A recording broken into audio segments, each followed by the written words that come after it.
Strategy as a decision-making tool. Productive Pastor, episode 20.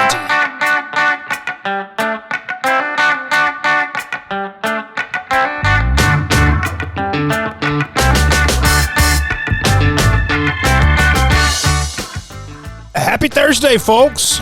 Thursday morning. Do you like Thursday releases? I kind of like Thursday releases, although I'm always second-guessing myself. Is Thursday really the best day to do this? But it's the day we do it, so I digress too much. How are you doing this week? You doing all right? Things going well?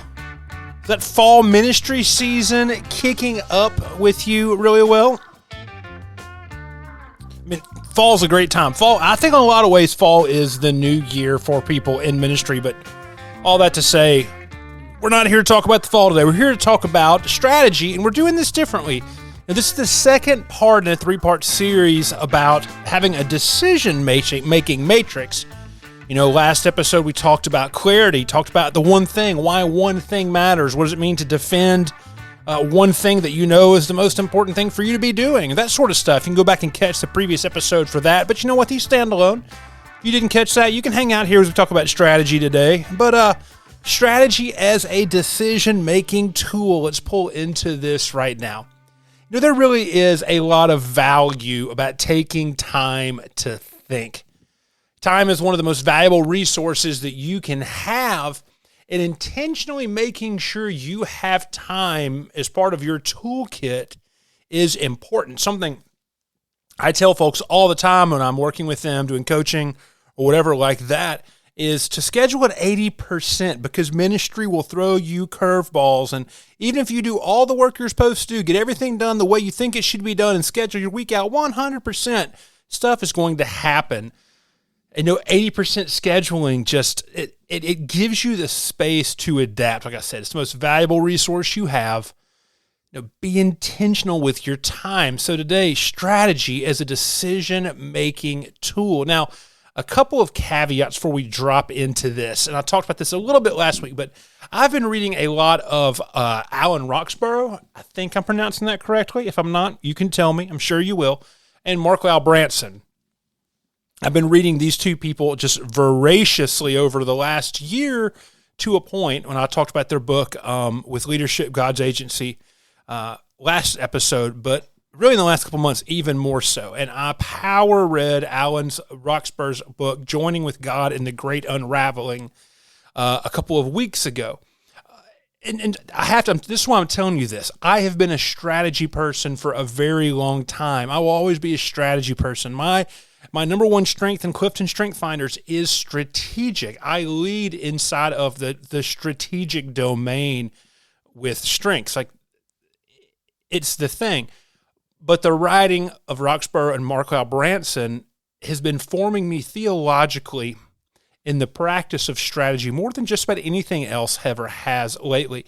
And the basis of their thought, especially the last couple of years, is this idea of what they call modernitys wager.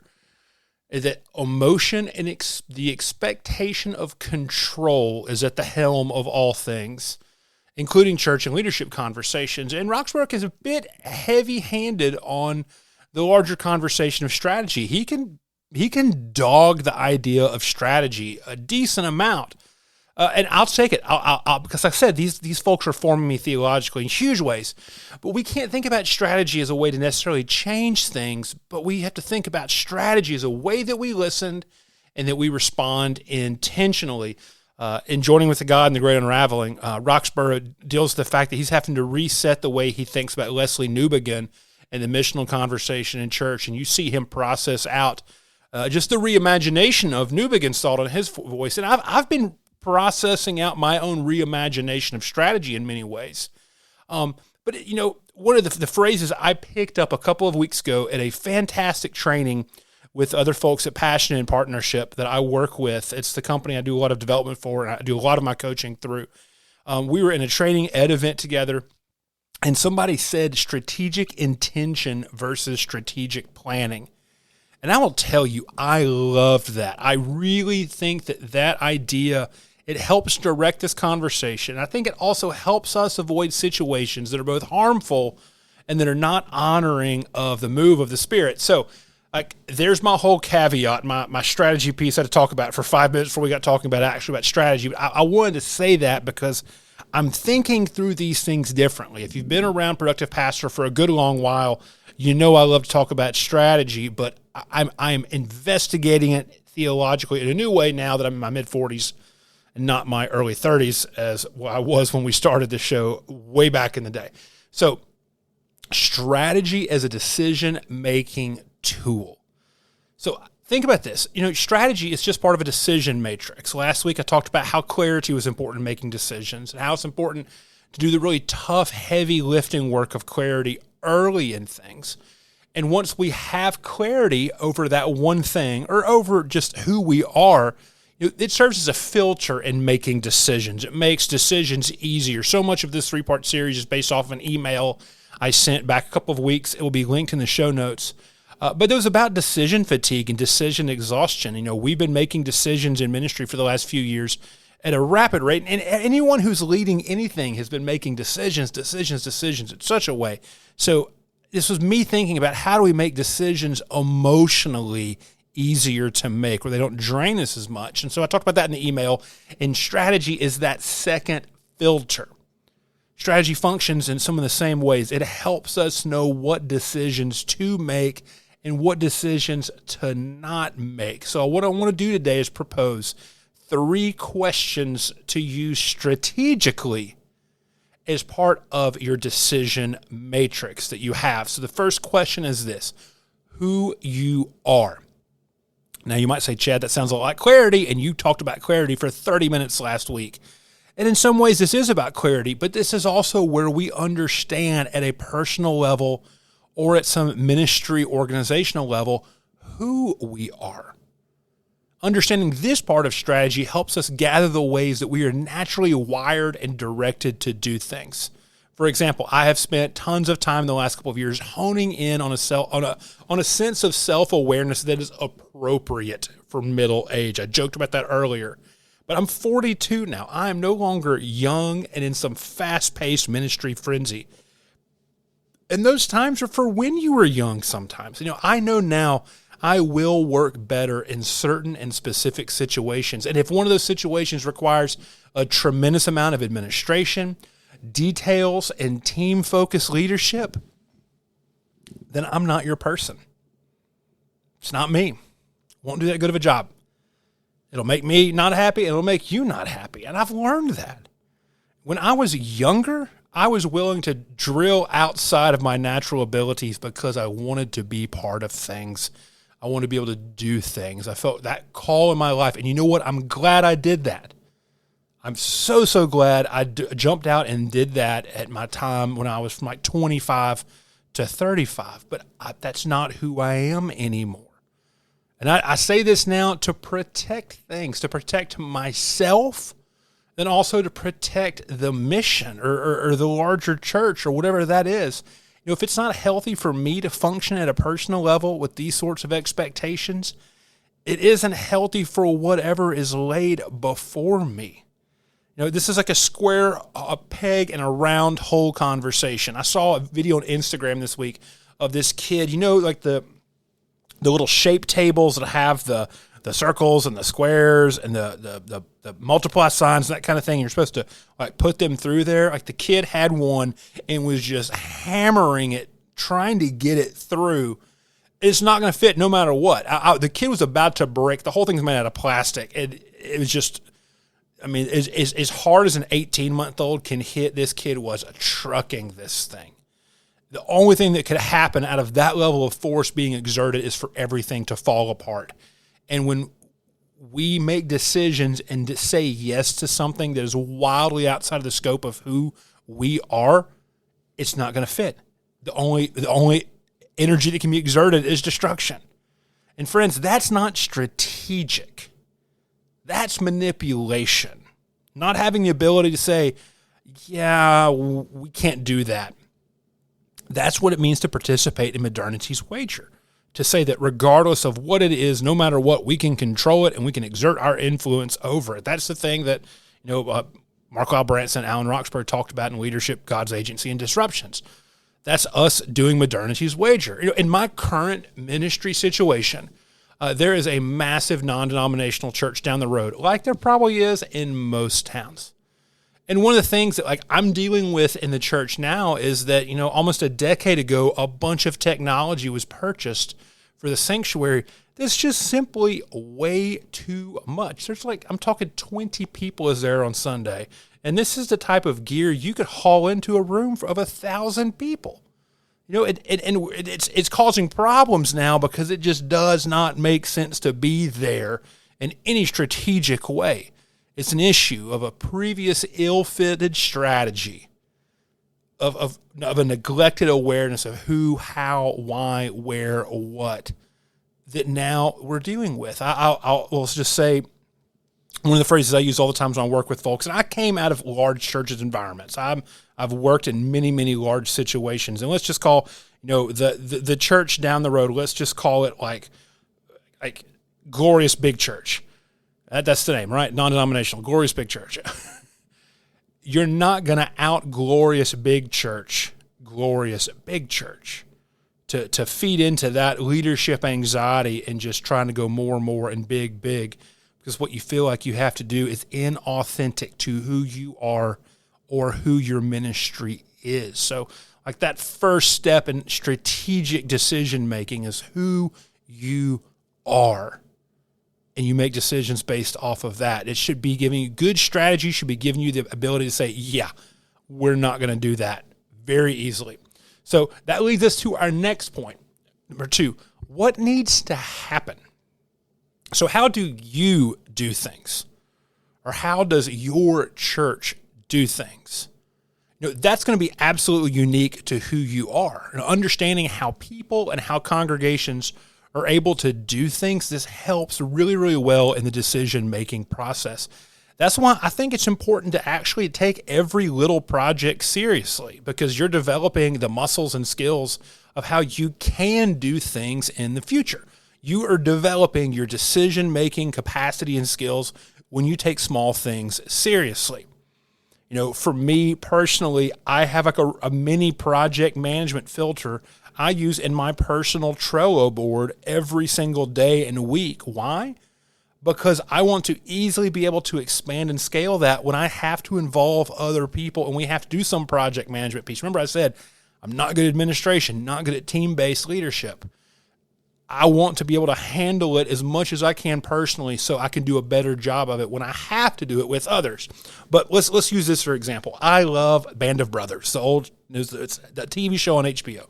I love Band of Brothers. There's so many leadership lessons in there, but I think in the 3rd episode, there's what's called the assault on Brecourt Manor. It's about an unknown attack on a fixed gun position. To make a long story short, Dick Winters had to lead a handful of people that from Easy Company, a couple of other folks, to go in blind to take out a German gun position that was hitting Utah Beach. And they knew little to nothing about what was going on. And it's a true story. It's a 100% true story. In fact, the United States Army still uses the assault on Brecourt Manor as a textbook example of an assault on a fixed position. But what you see is they show up there in this scene in the show, and they don't know what's going on, and they get their information they need right before they go do it. And they do it super successfully. But what we see here is the power of decision-making and honing in on what does it mean to do what you do. Because at this point in time, these people, the majority of them, they had been working together and training together and making decisions together for several years. This was their first combat action, and they'd been together for, I think, 2 or 3 years by that point in time. Their individual strengths were known, and they had prior experience that allowed the delegation and the leadership to accomplish the task. They knew how to make decisions together. They knew how to work together. So knowing who you are and knowing how you can work and what your team does, what your leaders do, all of those sorts of things, how does that help you make a decision? Like I said earlier, if it's administrative and detail-focused, I'm not the person you want in charge. I've actually learned in the last couple of years, I have no real desire to be in charge. I love to be part of a team. I love to hang out and work with the team, to function as a team, especially in certain places. But I feel no desire to be in charge of things. So what I say yes to right now are things that live inside of that realm. And it makes my life significantly easier, but it also makes things better for the projects I do work on with other people, because I know how I work. I know my place. I just have to make sure I keep things on the rails when I have to be in charge. That takes a very different decision matrix that I'm still honestly developing and personally learning and leading and growing through. But I make sure it's functioning in quick action. My activator, my maximizer, my strength profiles are how I get things done. But I'm learning right now, when are the places I just don't need to be activating and maximizing? How you do things will tell the story of what needs to happen. And we take small decisions seriously because they build us up for when we have to make really big decisions. And the third strategy thing in our decision-making matrix right here is this. What do we need to do? Once you know who you are and you understand how you work best and how you fit into a variety of situations, you can figure out what you need to do that is in line with who you are and how you do things. Let's take this off for a bit. Think of all the things that this lets fall through the filter. The anxiousness of, we just need to do this, so let me take care of it myself. Or people are expecting the church to be there, so I'm just going to go there on my own. And friends, that gives you really and truly a dishonest version of yourself and a dishonest version of your church. You're acquiescing to the pressures to do things that are outside of your makeup and uniqueness. Now, I can ask you about 20 questions over an hour call to kind of coax this out, or I can take the coaching hat off and just tell you directly, how are you working out an anxiousness that is not healthy for you or your church? Think about it. That's what we do. And that's where this thing about strategic thinking for Christians pops in, is that we have things that are a unique part of our own life together. What does it mean to be seeking God as part of a strategic process? So thereby, we are not just living in anxiousness and nervousness as our decision-making things. We're not sliding into that's what manipulation looks like. What does it mean for us instead to discern what we need to do by dwelling in the presence of God? Do a little bit of research on the idea of a Quaker silent meeting. It is super interesting. And I'm United Methodist, and a lot of the listeners are United Methodists. We have this language of Christian conferencing as a decision-making process as well. Now, it might need a little bit of reflection and refurbishing at the moment, but we have these pieces there. Roxborough and Joining with God in the Great Unraveling talks about the power of vulnerability and personal relationships. And to do uniquely Christian things means that we have to do them incarnationally.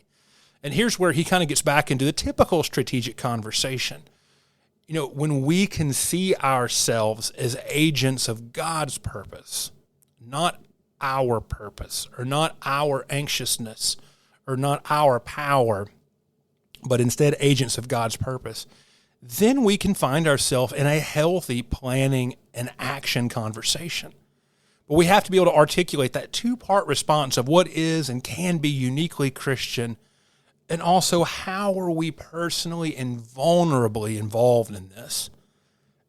And I think you will find that creates a very different to-do list than if you just hit a whiteboard and started hammering out some processes. To wrap all this up, we've got a few different things that are there. And the first of these three is that, we need to be functioning in a healthy way. And so who you are, what needs to happen, and what do we need to do? This is the interesting thing that I've been thinking about all week long since this has been living on my whiteboard. We're not initially thinking about resources, but we're thinking about our specific call and our specific uniqueness. And when we're approached with the decision, the idea of clarity, productivity, and policy that we're going to talk about next week, they will help us to not expend the energy that we used making every decision from scratch. That means expanding the energy before we have to make a decision, making the time investment. That's part of strategic leadership, making that time investment. And we also have to be aware of, okay, do we know who we are? Do we know how we work? Do we know what needs to happen? And this is the thing.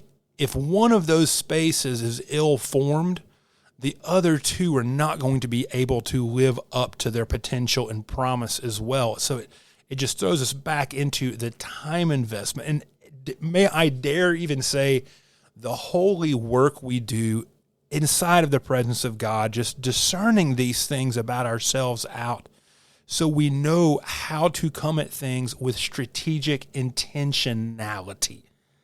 There's the time that's there. So next week we're talking about policy. One thing that never sounds fun, but remember, we're talking about all this inside of the idea of decision making.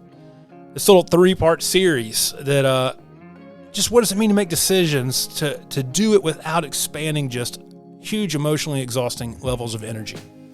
And so as we wrap up this episode, I've got a few things I want to update you on and I want to invite you to think about. First one is this.